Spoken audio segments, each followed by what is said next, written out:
Christian de Saint-Henri. Je suis sur le point de signer une location de maison avec option d'achat, mais je me pose quelques questions. Première question, un tel bail ne devrait-il pas être notarié? On peut sortir la fille du notariat, mais on ne peut pas sortir le notariat de la fille. Donc oui, je vous suggère fortement de faire ça notarié parce que c'est pas simple. C'est pas simple ce contrat-là. Et pour expliquer un peu la nature, c'est un contrat en 2 temps. La première partie, c'est le bail. Donc, là, on parle du terme, 1 an, 2 ans, le montant du loyer, bon, tout ça. Et la deuxième portion du contrat, c'est l'option d'achat ou la promesse d'achat-vente, ce qui veut dire que le promettant vendeur promet de vendre, promettant acquéreur promet d'acheter.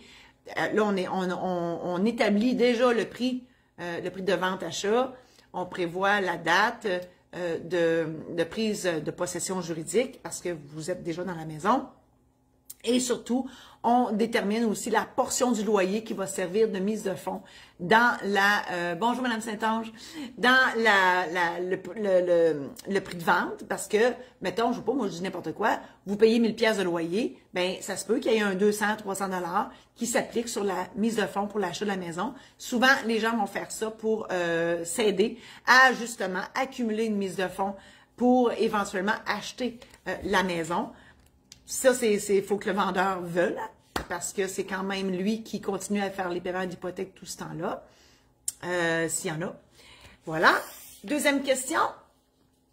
Quels sont les coûts qui reviennent au locataire pendant la durée du contrat, en plus du coût de location mensuelle? Bien là, c'est ça, là. Ça, bon, premièrement, c'est l'acheteur qui va payer ces frais-là, parce que c'est toujours l'acheteur qui paye les frais du notaire, selon la loi sur le notariat. À moins de convention contraire, il n'y a pas de punition si vous décidez autrement. Là. OK?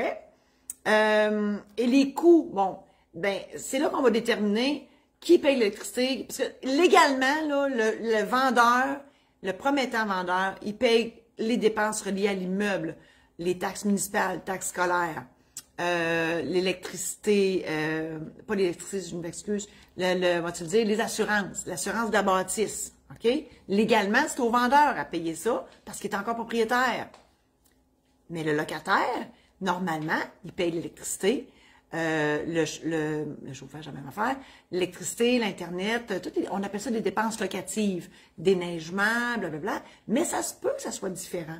Donc, tout dépendant des conditions, discutez entre vous et votre locataire.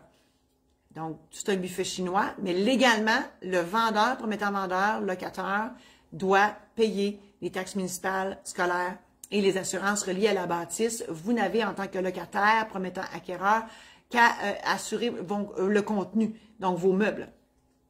Voilà. Dernière question pour Christian. L'annulation est-elle possible et y a-t-il des frais associés? Bien, la portion bail de ce contrat-là, la loi de la Régie du logement s'applique, là, OK? Donc, c'est un bail. Normalement, s'il n'y a pas rien de prévu au contrat, si c'est un bail au mois, vous aurez un avis d'1 mois à payer et à faire pour résilier la portion bail.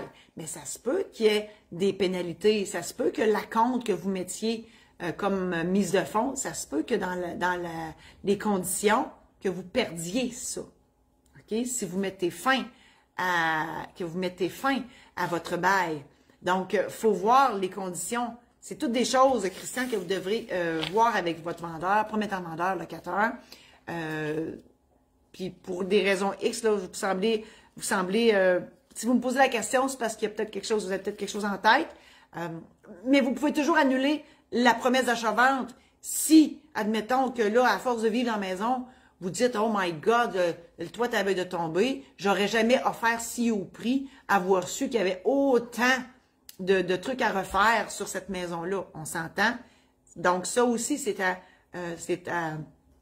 renégocier si l'objet faisant l'objet du contrat, donc ici, on parle d'une maison, bien, si la maison, elle ressemble plus pas en tout parce que vous l'aviez visité vite fait, puis on va être bien ici de chérie, puis là, tout d'un coup, vous sacrez à tous les matins que vous vous levez parce que vous vous levez les pieds dans l'eau, ou peu importe, ben c'est ça. Donc, ça se peut qu'il y ait une modification, et ça, c'est dans le Code civil, on n'a pas besoin de tout prévoir ça dans le contrat. Pour vous aider, Christian, à vous faire une tête là-dessus, et éventuellement, parce que l'idée, c'est de l'acheter finalement, cette maison-là, je vous suggère le programme en ligne La trousse Protège-toi, qui, c'est moi qui vous parle. Martine va mettre le lien pour vous le procurer. C'est un programme en ligne où je vous explique en long, en large et en travers tous les détails que vous devez connaître avant d'acheter une maison et avant de signer un tel contrat de bail avec option d'achat aussi, parce qu'il y a des choses là-dedans que j'explique comme ce que je viens de vous expliquer. Voilà. Je vous invite à la partager, cette chronique, à vos amis Facebook si vous croyez que ça peut servir à d'autres.